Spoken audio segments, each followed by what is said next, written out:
Maturité choisit de se laisser saisir par la grâce de Dieu. Et une petite fille, encore un nourrisson, qui reçoit le signe visible de la grâce invisible de Dieu. Voilà ce que ce jour nous a permis de partager ce matin, dans cette église où quiconque est accueilli l'est toujours sans condition. Et comme un écho biblique, deux femmes dans l'évangile de Marc, l'une adulte et malade depuis 12 ans et l'autre enfant, âgée de l'âge même de la maladie de l'autre, et qu'on tient pour morte durant quelques instants. Comment ce récit nous est-il donné? Comment le tissage de ces vies et de ces récits de vie nous est-il donné? Il faut que je vous dise que nous avons choisi il y a longtemps ce texte avec Chantal dans son chemin vers ce jour, sans penser qu'une petite fille se ferait baptiser précisément le même jour. Et nous avons eu la grâce d'avoir cet événement. Bien sûr, rien de comparable entre le drame qui se joue pour la femme qui touche le vêtement de Jésus et bien sûr pour la petite Alice, aucune crainte quant à sa santé, à la différence de ce qui se passe pour l'enfant de l'évangile de Marc. Mais le petit miracle, c'est que l'évangile rapproche deux destins féminins à des âges différents pour faire résonner en nous la force de la résurrection. Et le petit miracle, c'est que deux destins féminins se présentent dans notre communauté ce jour même. Cette nouvelle vie qui s'ouvre pour l'une et l'autre des héroïnes bibliques est aussi une nouvelle vie pour nos héroïnes du jour. Mais voyons cet étrange récit. D'abord une fillette qui est au plus mal, et puis une histoire de femme qui perd du sang, puis de nouveau la fillette. Le bibliste Edwards appelle cela délicieusement « the Markian sandwiches », les sandwichs à la mode de Marc. Il a étudié cette drôle de façon d'emboîter les récits chez Marc et s'est aperçu que lorsque l'évangéliste a recours à ce procédé, le récit B emboîté dans le récit A donne sa signification à l'ensemble. Alors que dit ce récit en plein milieu de l'autre récit? Il raconte qu'une femme atteinte de règles irrégulières se faufilait dans la foule pour venir toucher le pan du manteau de Jésus afin d'être sauvée. On se demande de nos jours pourquoi ce serait si grave, même si notre société est enfin en train de reconnaître que quelques jours par mois, les femmes ont parfois besoin de quelques heures de repos pour des particularités physiologiques qu'elles n'ont pas choisies et qui font pourtant partie de leur vie jusqu'à une date tardive de leur existence. Ce récit nous livre la détresse bien réelle de cette femme, et il faut nous transporter dans ce temps ancien pour comprendre. Dans son contexte, cette femme est en impureté perpétuelle si l'on regarde la loi religieuse sous laquelle elle vit.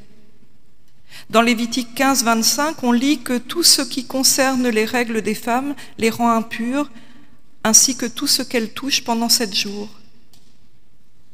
Les meubles, les tissus, tout. Les gens aussi.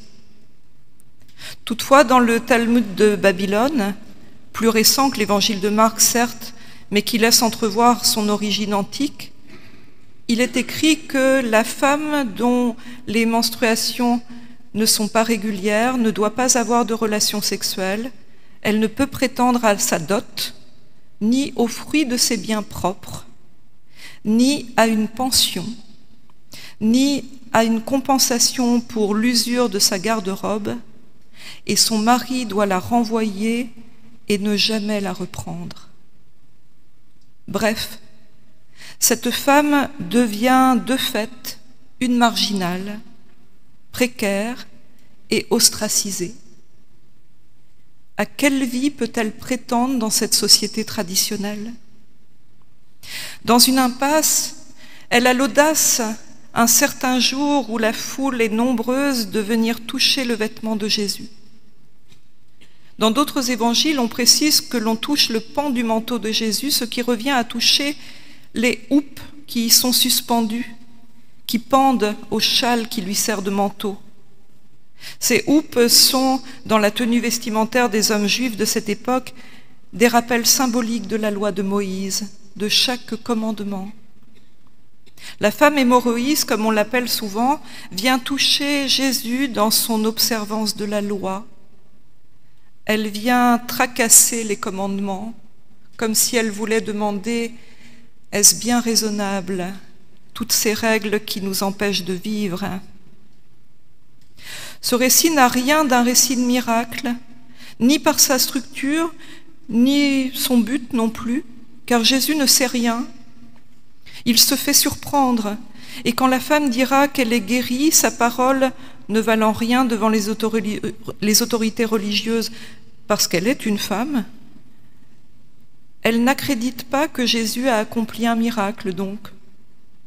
Ce que fait la femme en tremblant, c'est ce qu'on appelle dans la culture juive une teshuva, c'est-à-dire qu'elle avoue son impureté et ce qu'elle a fait à Jésus parce qu'elle l'a touché et rendu de fait impur, comme si elle le faisait devant Dieu. Cette notion de repentir, de teshuva, est particulièrement présente lors de la fête du grand pardon, le Yom Kippour, moment de profond repentir des fidèles qui peuvent demander pardon directement à ceux qu'ils ont offensés et à Dieu, bien sûr. Ce jour du pardon, le jour, comme on l'appelle aussi, commence pour nos frères et sœurs juifs ce soir même. Et nous sommes donc en communion avec eux dans ce moment. Dans son article « Deux guérisons, un jour de Kippour », Thierry Mureya démontre que ces guérisons emboîtées se déroulent sans doute un jour de Kippour. Et pour le prouver, il remonte à un emboîtement plus large encore. On reconnaît dans cette histoire de Marc l'histoire qui précède les deux récits de miracles. Il s'agit d'un possédé guéri par Jésus, dont des légions d'esprits impurs vont se placer dans des porcs, lesquels se précipitent dans le vide du haut d'un précipice. Et ce jour-là, tout le troupeau meurt. Tout cela est furieusement semblable à ce rite du Yom Kippour qui consiste à tirer au sort entre deux boucs et en envoyer un au diable, à Azazel, c'est-à-dire chargé des péchés de tout le peuple. On peut se demander ce que devient le bouc malchanceux qui a été ainsi envoyé avec les péchés du peuple, et où termine-t-il sa course? Eh bien, il est précipité dans le vide pour être sûr qu'il ne reviendra jamais. Ainsi, Jésus vient de faire une guérison juste avant ces deux miracles où il a envoyé le mal à Azazel. Ce sont les pauvres porcs qui ont payé le prix. Luther disait d'ailleurs des choses terribles là-dessus pour être très méchant avec les autres églises. Et la petite fille, que vient-elle faire dans cette histoire? Que vient-elle faire après ce possédé guéri et dont le mal a été envoyé très loin? Et cette femme? Que vient faire son histoire dans ce sandwich de récits bibliques? On la croit morte, ce qu'elle n'est pas. Jésus insiste pour voir et entrer dans la maison et finit par dire « Talitha koum », jeune fille, réveille-toi. Et il finit par dire « Donnez-lui à manger ». Là encore, rien de très miraculeux au bout du compte, mais si cette histoire se déroule un jour de Kippour, cela prend tout son sens en effet. C'est la seule fête où le jeûne est obligatoire. Et on initiait les enfants à jeûner quelques heures à partir de 10 ans, mais à 12 ans, ils devaient jeûner comme les grands, toute la journée. Cette jeune fille est inanimée, sans doute à cause du jeûne qu'on lui a imposé et qu'elle ne supporte pas. De la mort à l'hypoglycémie, le drame perd tout à coup son intérêt, son intensité. Et ceux qui se moquaient de lui, de Jésus, parce qu'ils ne croyaient pas à la mort de la petite, se retrouvent du côté du ridicule. Sont-ils si incapables de critiquer l'usage qu'ils font de la loi qu'ils ne s'aperçoivent même pas qu'elle est tout simplement en train de mourir de faim, au sens figuré? Dans cette chorégraphie à la mode de Marc, ces récits nous montrent que Jésus réinterprète le Kippour, le grand pardon. Et il nous invite à y voir le pardon de Dieu pour les êtres humains et non pas contre eux. Il transgresse toutes les règles de pureté pour se placer délibérément avec celles et ceux qui souffrent de l'interdit et du mauvais usage de la loi. Le possédé vit parmi les morts, il est donc tout le temps impur. La femme est en impureté perpétuelle et la maison du chef de la synagogue est impure parce que la jeune fille est censée y être morte. Jésus passe dans tous ces récits, tel le bouc émissaire de la fête de Kippour, et démystifie le mal dont on se sert pour asservir les plus faibles de la société d'alors, les malades et les femmes. En compromettant sa pureté rituelle, il prend sur lui ce qui est invivable dans la loi des hommes pour redonner la vie à ces êtres dont on nie une part de l'existence, comme si cette part dépendait d'eux alors qu'elle les précède. Il redonne vie au possédé qui est dans les tombeaux, qui vit là et qui est atteint d'un mal contre lequel il ne peut rien. Comme il redonne vie à la femme qui est elle aussi impuissante à changer ce qui dérange, tellement la logique de sa société, basée sur la procréation et qui ne tolère pas que tout cela soit déréglé.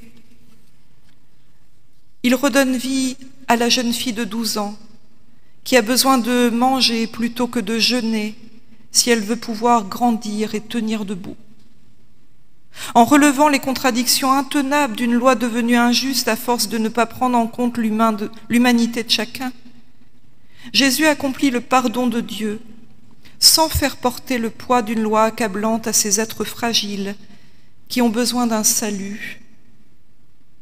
Il rappelle la valeur libératrice de la loi de Moïse. Mais ce faisant, il sépare le véritable mal dont les êtres ne sont pas responsables de la culpabilité construite par des règles religieuses et sociales. Si ces récits sont des exemples qui valent pour des thèses en faveur d'une grâce de Dieu qui précède la loi religieuse des hommes, alors l'emboîtement des récits fait de l'histoire de la femme hémorroïs la clé du Kippour, la clé du grand pardon. Elle est sauvée par la seule déclaration personnelle de son salut, par sa teshuva intime, par cette confiance incroyable qu'elle a eue, de croire que Dieu était pour elle et non pas contre elle. Le pardon des dieux est une affaire entre la foi de cette femme et Dieu, et aucun dignitaire d'aucun temple ne peut réglementer ce fait. Jésus affirme « Ta foi t'a sauvé », et ce rappel indique pour la jeune fille qu'on croyait morte que ce salut de Dieu est là pour que chacun puisse être relevé devant Dieu. Talita koum, jeune fille, réveille-toi. Alors qu'annonçons-nous dans nos religions encore aujourd'hui? Des règles pour contraindre à l'impossible? Le mythe d'une humanité parfaite que l'observance des dogmes permettrait à diviniser? Est-ce que c'est ça notre aspiration? Est-ce que c'est vers ça que nous allons? Sans doute non. Quelle est cette eau dont nous baptisons les enfants et les adultes? Est-ce l'eau lustrale du temple qui cherche à purifier ce qui nous semble impur? Ou l'eau d'un baptême qui rappelle la parole de grâce de Dieu? Celui-ci, celle-ci est mon enfant bien-aimé, en lui j'ai mis ma joie, dit Dieu au moment du baptême de Jésus.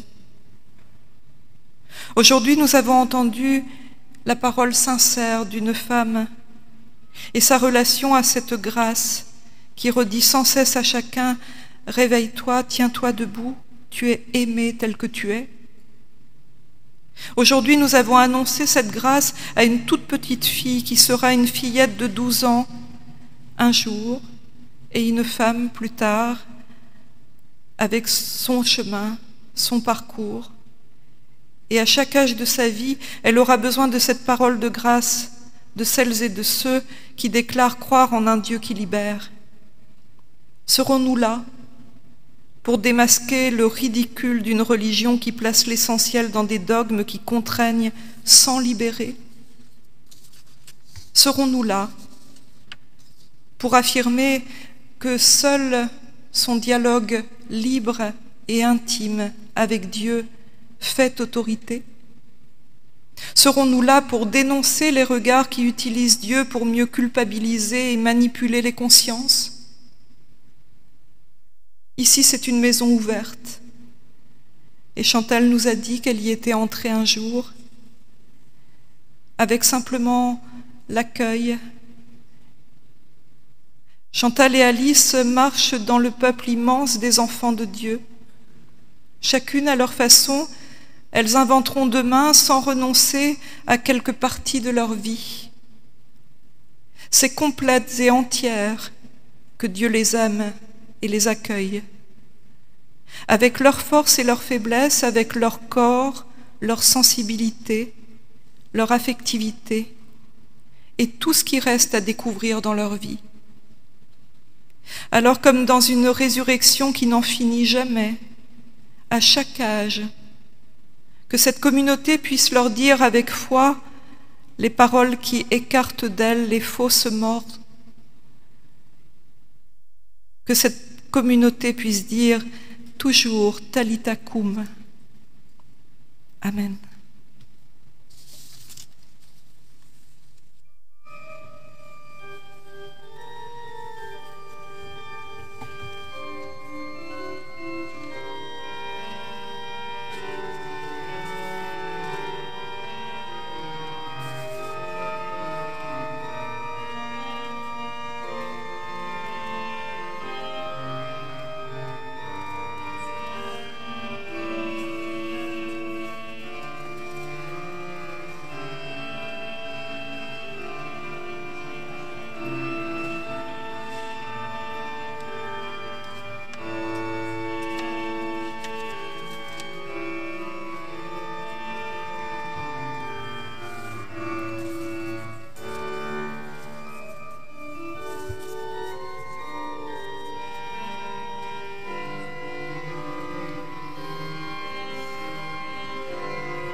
Je vous invite à chanter le cantique 172, Célébrons l'Éternel.